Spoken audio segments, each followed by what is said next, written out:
My dad stood in the doorway, my suitcase at his feet, and called me a family embarrassment.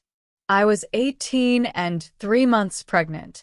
What I didn't know, his secret made mine look like a parking ticket. And the day he realized I'd found it, everything he'd spent 30 years building came crashing down. I'm 28 years old. I work as a paralegal at a mid-sized law firm in Cincinnati, Ohio. Nothing glamorous, but I earned every bit of it. I have a 9-year-old daughter who is completely convinced that the T-Rex is the greatest organism to ever walk this earth, and honestly, I'm not in a position to argue. This story isn't a fairy tale. It's messier than that. But it ends with justice, and that's the part worth telling. Growing up, my dad was the kind of man people admired from a distance. Property developer, well-connected, on the county planning committee for years. My mother died of cancer when I was 12, so after that it was just the two of us. He wasn't warm, but he was present. He paid for things, showed up to school events, kept the lights on. I confused consistency for love for a long time, which I think a lot of kids do when they don't have much else to measure it against.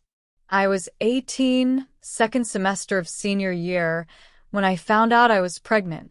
My boyfriend and I had been together 2 years. This wasn't some impulsive situation. We were young, and it was unplanned, but our first reaction after the shock was a cautious, terrified, okay, we can figure this out. The hard part was telling my dad.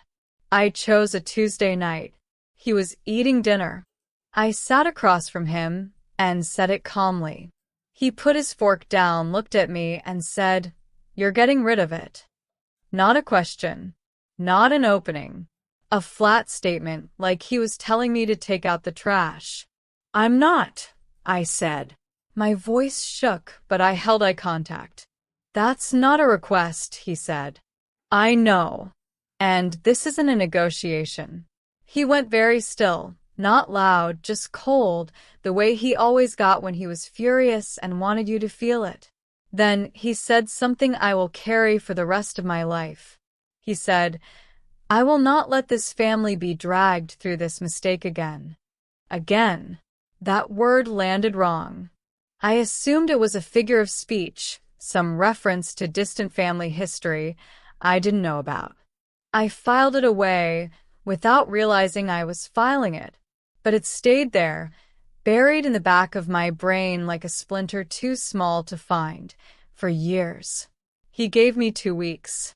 He said if I kept the baby, I needed to make other living arrangements. He would fund school if I terminated the pregnancy and went to college as planned. He would not be supporting what he called a poor decision. Like I had bought a car I couldn't afford.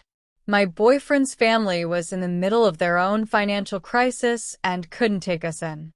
I couch-surfed with my best friend for 6 weeks before finding a single room in a house with 3 other renters, 2 who worked night shifts and 1 who owned an aggressively loud parrot. I took it. At that point, I was not in a position to negotiate with birds. I worked 40 hours a week at a grocery store, enrolled in community college part-time, and grew a human being simultaneously. Truly a remarkable multitasking achievement. My daughter was born in November. My dad did not call, did not send a card, did not acknowledge that she existed in any form. "Did you at least tell him she was born?" my best friend asked me once. "He made his decision," I said. So did I. My relationship with my boyfriend didn't survive, not from drama or betrayal, just the honest weight of being 19 and exhausted and broke and trying to run 2 lives at once. We parted on decent terms. He is still in our daughter's life, which was the only thing that ever mattered.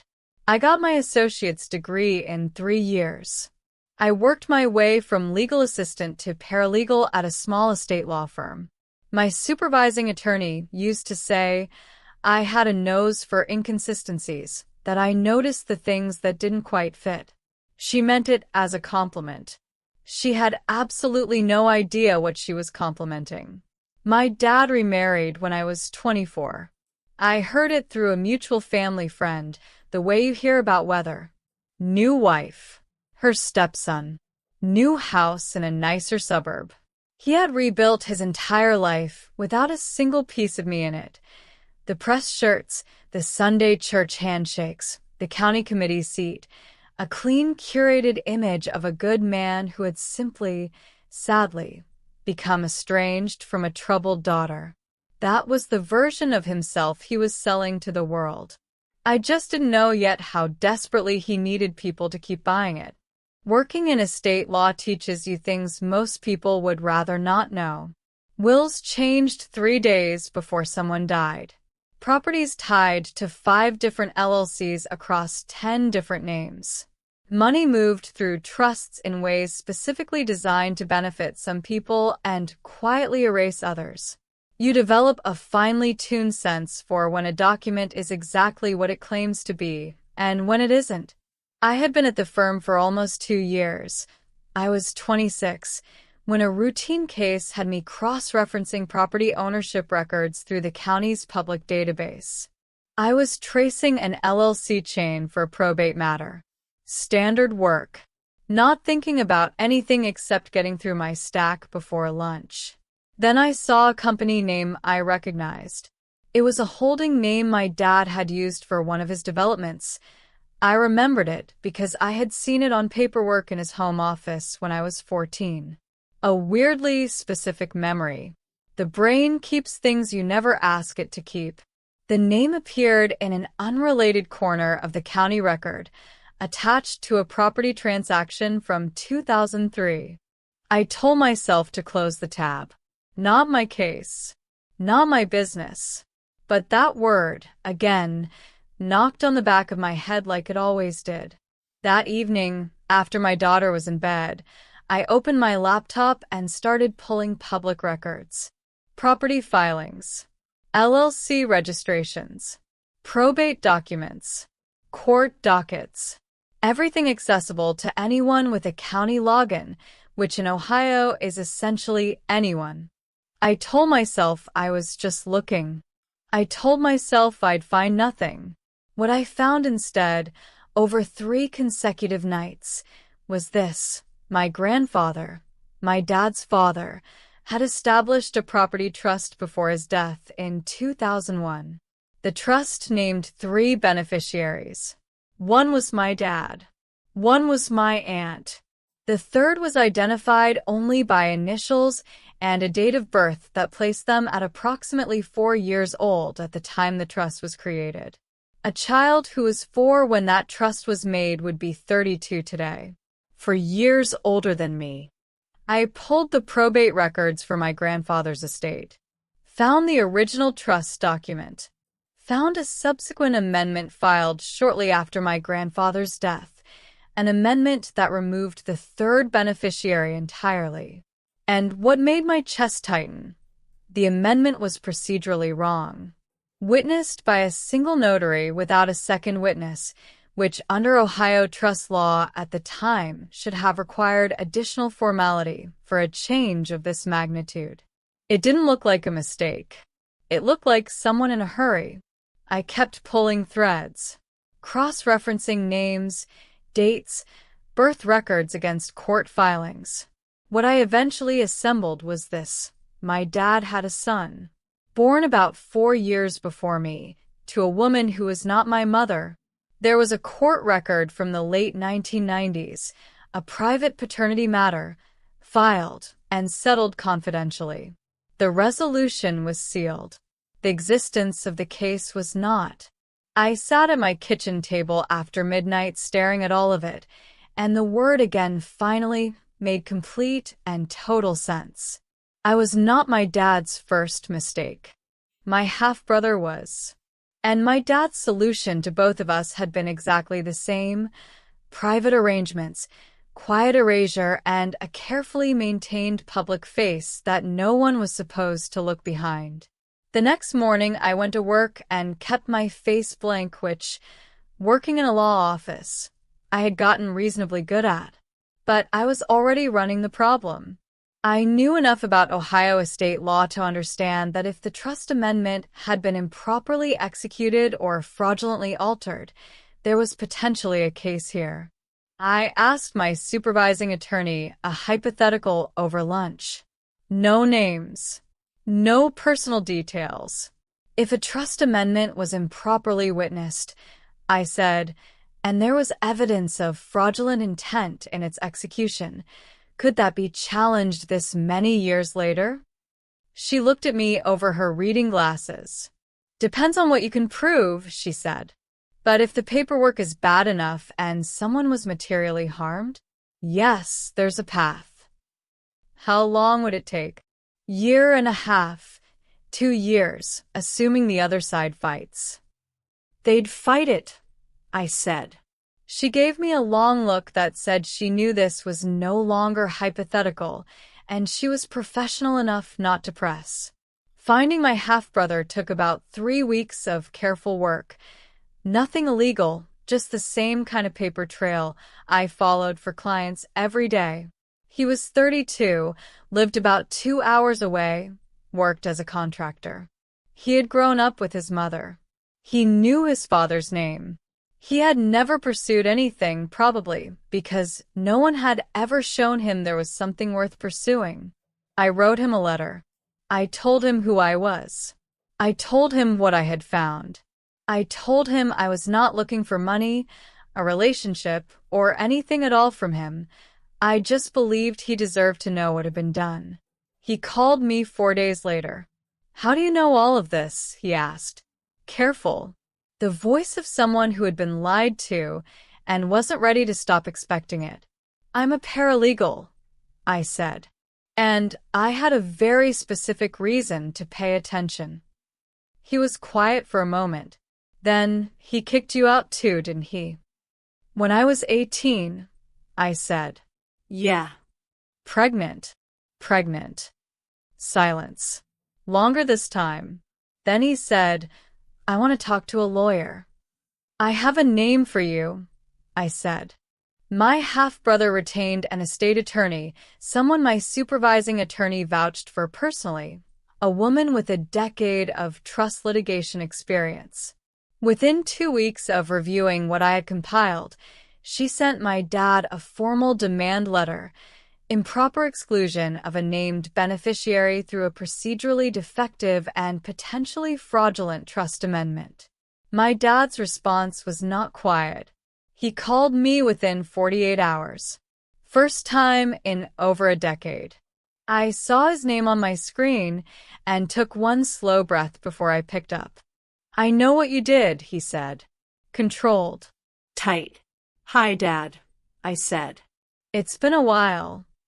"You had absolutely no right to dig through private records." "They're public records," I said. "Anyone with a county login can access them. I just happened to look." "You are interfering in something you don't understand. Estate law is actually kind of central to what I do every day." Funny how that worked out.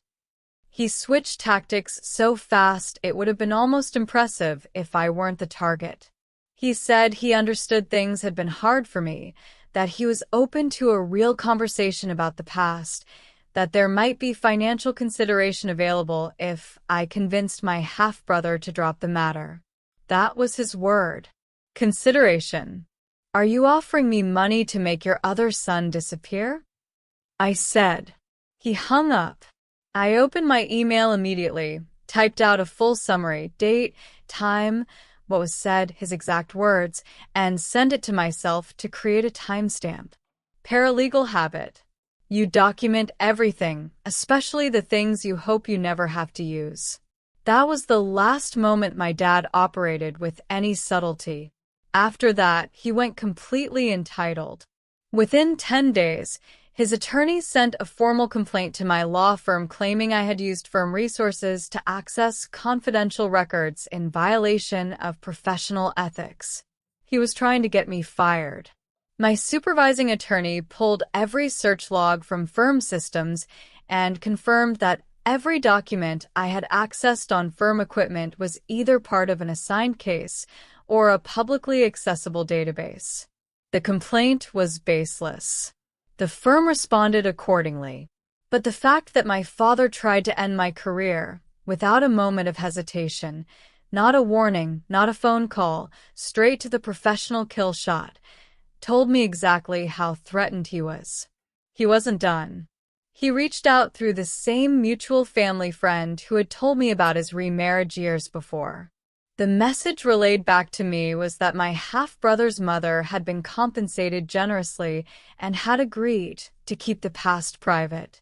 He was attempting to use an NDA she had likely signed without independent legal counsel 30 years ago as a blanket shield against her adult son's legal rights to property that had been named his in the original trust document. His attorney almost certainly told him this argument had serious limitations. He pushed it anyway because men like my dad push every angle until something stops them. Then came the church maneuver, which, I will be honest, made me laugh in a very specific, not funny way.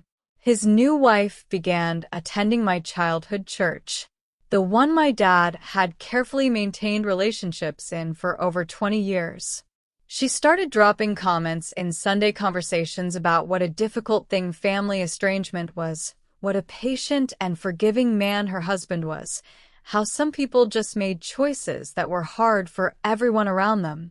The implication was clearly about me. She was managing his community reputation at the Sunday coffee hour level, preemptively softening the ground before any public development on the legal case. He was sitting in the same pew he'd sat in for 30 years in his press shirt, and he was still lying to every single person around him. Some people's audacity is genuinely something else. My half-brother's attorney filed suit. Discovery began 4 months after the initial filing. My dad's legal team was aggressive and expensive. They filed multiple motions to limit discovery, challenge standing, used every procedural tool available to slow the case, and drive up costs on the other side. Classic tactic for someone with money who hopes the other party runs out of it first. My half-brother didn't run out of anything. The attorney subpoenaed the notarization records for the trust amendment. The notary whose signature appeared on the document was located in Florida, retired, and fully cooperative. Under oath, she testified that she had no record of witnessing that specific document, that the date on the amendment didn't correspond to any entries in her appointment log, and that the signature attributed to her was inconsistent with her standard practice at the time. That deposition transcript entered the court record, and my dad's team filed another delay motion within the week. It was denied. Then my dad made one final reach toward me, through yet another third party I barely knew. The offer this time was a funded college account for my daughter. For the granddaughter he had never met, never called, never sent a single birthday card in 9 years. He was willing to do all of that now in exchange for me stepping back. I called my half-brother to tell him. "What did you say?" he asked. "Nothing yet," I said. "I wanted to tell you first." Pause. Then, dry as cement. "Tell him to keep it. We're fine." I documented the offer and didn't respond to it. My dad's deposition was scheduled for month 9 of the litigation. I had no standing to be in the room, but my half-brother's attorney briefed him that evening, and he called me right after. He contradicted himself, my half-brother said, on the timeline of the amendment. She caught him in a direct conflict between his sworn testimony and a dated email his own attorneys produced in discovery. "What happens now?" I asked. "She files a motion to compel additional discovery," he said. "And then she calls the forensic examiner." The forensic document examination took 6 weeks. The court-qualified examiner analyzed the paper stock, the ink chemistry, and the formatting characteristics of the trust amendment, comparing them against authenticated documents from the same period. Her report, filed as part of the public court record, concluded that the amendment showed evidence of having been prepared on equipment inconsistent with its stated date, and that specific formatting elements did not align with standard legal document preparation practices from 2001. Inconsistent notarization. Inconsistent document forensics. Inconsistent deposition testimony. Each one alone is a problem. Stacked on top of each other, they stop being ambiguous. My dad settled 20 months after the initial demand letter. I cannot tell you the specific figures. The settlement includes a confidentiality clause, and I'm choosing to honor it because my half-brother asked me to. What I can tell you is that the word substantial would be an understatement. His attorney also successfully structured the agreement to include a written acknowledgement that the amendment had been improperly executed. My half-brother told me that acknowledgement mattered more to him than the money. He had to put it in writing. My half-brother said when it was finalized that it was wrong. That's what I needed. Yeah, I said. I get that. We were both quiet for a moment. Then he said, I'm sorry he did the same thing to you.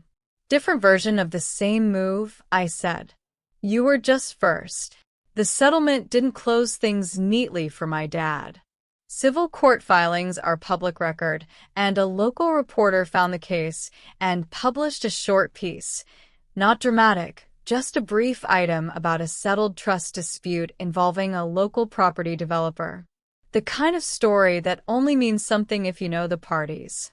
The people who knew the parties read it. My dad lost 2 county planning contracts in the 3 months following publication.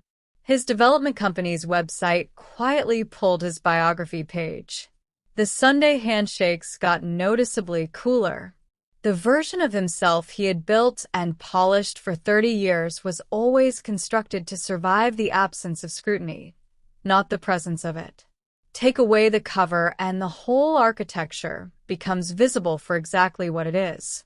There is also the matter of the county prosecutor's office. In Ohio, civil findings that suggest criminal conduct, specifically document fraud and fraudulent interference with an estate under Ohio Revised Code 2913.31, can be reviewed by prosecutors independent of the civil outcome. The forensic report was flagged for review. As of now, that process is ongoing. I don't know what it will produce. I don't have a particular stake in the outcome anymore. The legal system will do what it does. What mattered to me is already done. My dad has not reached out since the college fund offer went undocumented. My half-brother and I talk about once a month. We are not close the way siblings in a normal situation might be.